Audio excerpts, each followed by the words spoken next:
Hi guys, welcome to my channel. My name is Casey. I am in the beautiful Peru, and as you can see, it's not ideal weather, but I've still enjoyed my time here, so I'd like to take you along with me. Let's go.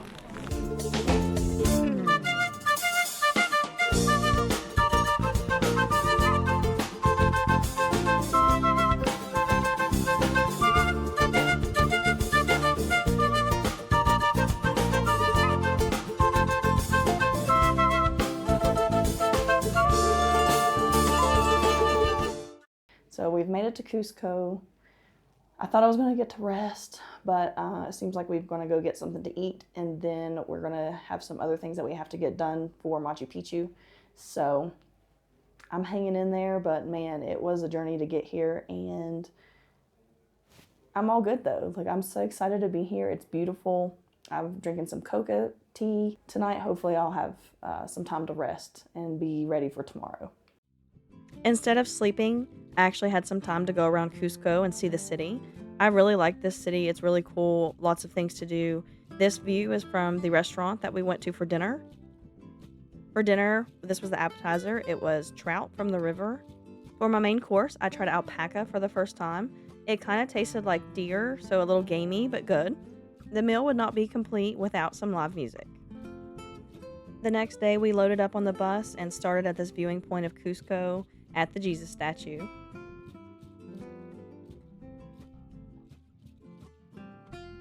We continued on our way through the Sacred Valley.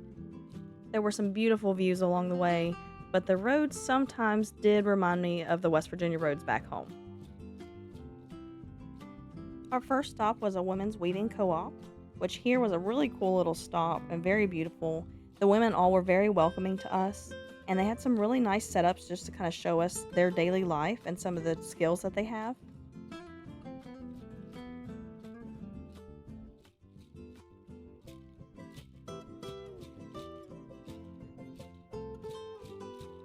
They keep alpacas and llamas here so that they can collect their wool, and then they showed us how they wash their wool and then use different plants and minerals to dye the wool different colors, and I could not get over how many different colors they could get from doing that.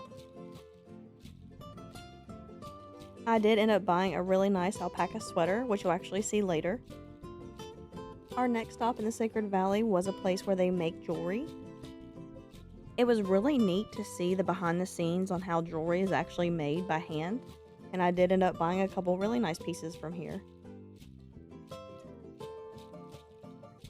Continuing on, we stopped in a community where they make different pottery items.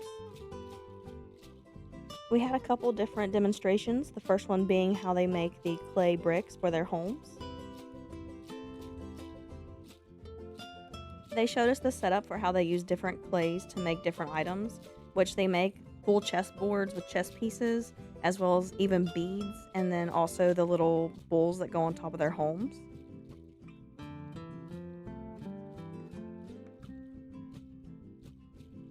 And we even got to see some hand painting of the bowls.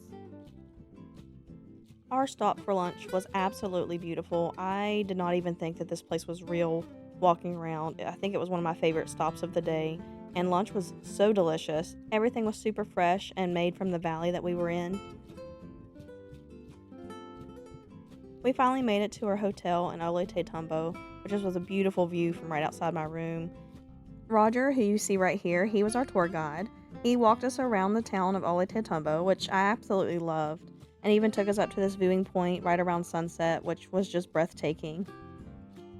This was my first little taste of what it's like to hike at high elevation, because as you see these stairs, that's what I had to come up to get to that viewpoint, which I'm not going to say it was easy to do that, but it wasn't too bad. The next stop in town was probably my favorite. First had to pet the cat, but then to the Guinea Pig House.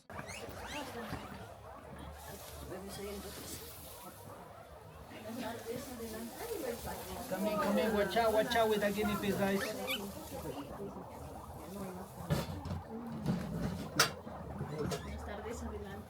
Hey, to the right, to the left, to the left, to the left, to the right, to the right, to the right. I of course caught one to hold and feed. After a long day, this coconut drink was so refreshing, and then I had some lamb stew and beans, which I have to say Peru has some of the best food in the world, hands down. And of course, I had to have the multi-texture chocolate delight at the end. And then they surprised us with this cute little box that had a little cookie in it. The next morning, we loaded back up on the bus and started up these really windy roads to pretty high elevation. This road would take us to where we would start our Lares trek, which I was originally going to put that in this video, but I think it deserves its own video, so that'll be out next week. After completing Lares trek, we ended up getting on a train, which would take us to our next city. So we've made it to Aguas Calientes, which is where the hot springs are.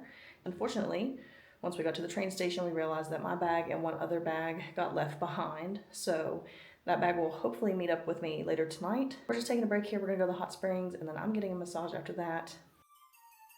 The hot springs were literally inside of a jungle, which was so cool.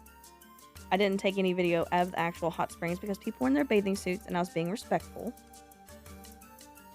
I rushed down to my massage to get done right before dinner. I got my first alcoholic drink of the whole entire trip since my trek was over, and then this amazing pizza. The next morning we woke up super early, hoping to beat the crowd. This was the line that we had to stand in to be able to catch the bus, which took us about 30 minutes up to the top of a very important mountain.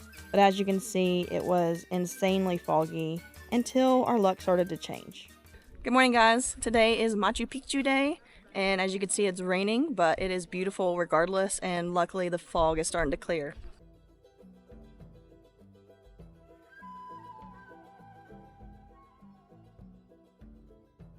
Even though we were wet, it ended up being beautiful, and we got to capture this little chinchilla that was hiding from the rain in one of the ruins. A couple insider tips, the first one being make sure you pick Circuit 2 if you come here because that is the better views. The second is you might be hearing me say Machu Picchu, which is pronunciating both C's. That means old mountain, but if you say it like most Americans, which is just Machu Picchu, that means old penis, so be careful. We rode the bus back down to Aguas Calientes where we had some lunch, and of course I had to order a beautiful drink. And what I had for lunch might surprise you, it was guinea pig. Yes, you heard me right. I ate some guinea pig. It was really good. It tasted like duck, surprisingly. And then I ordered some dessert, not realizing that Roger had a surprise in store for 3 of our tour group members. Happy birthday to you. Happy birthday to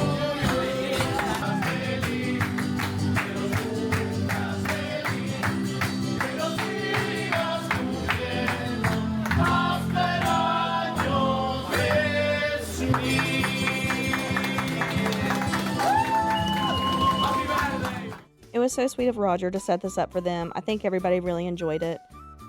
Afterwards, we had some time to check out the market and do some shopping. We also had some time to walk around town and see some of the beautiful views around us, as well as this raging river.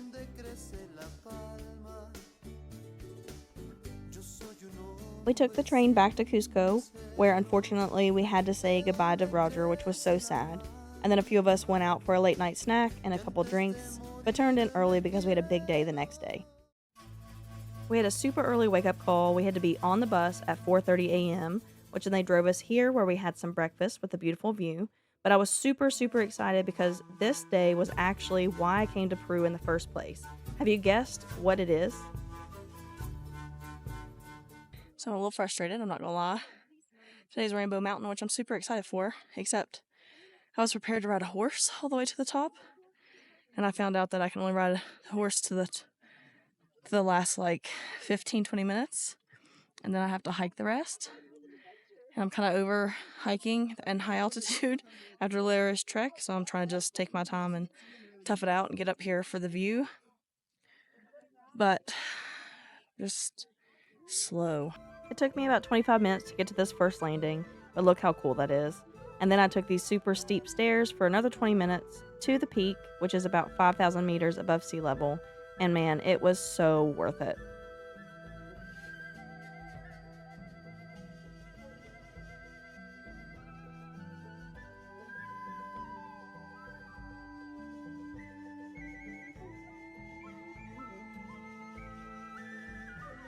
After I hiked down the summit to where it was safe for me to get a horse, I rode a horse down to the bottom back to the parking lot.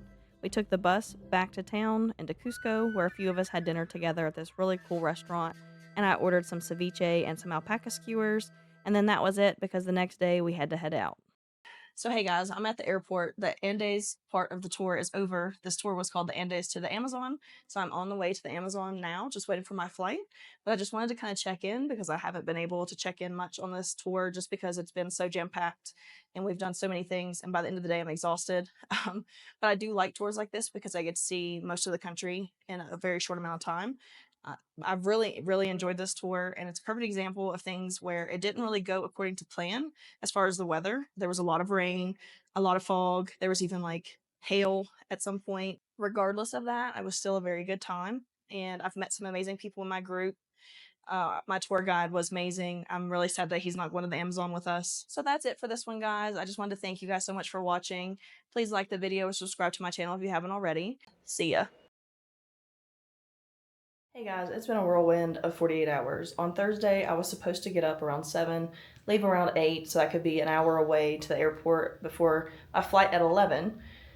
But I ended up waking up at 9:53 specifically. I had to run to the airport, and I got there right at like 10:53, which they started boarding at 10:45. So I really thought I was going to miss that flight. I was the last one to board and made it.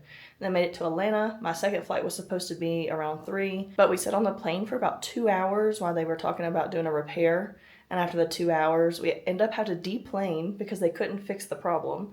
And then I got stuck in Atlanta for another 5 hours. So I didn't leave Atlanta. I think we got on the plane around 10:15, but we didn't take off until after 11. So I didn't make it into Lima until about 5:30. I had a 45 minute ride to the hotel.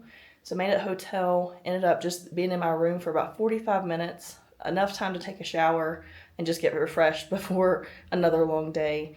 And then I met with the tour group finally and rode the bus back to the airport, which with traffic ended up being an hour and a half. I caught another flight all the way to Cusco. And then once we got to Cusco, I was thinking, oh, I can, take a break and sleep a little bit. No, we had a full day here.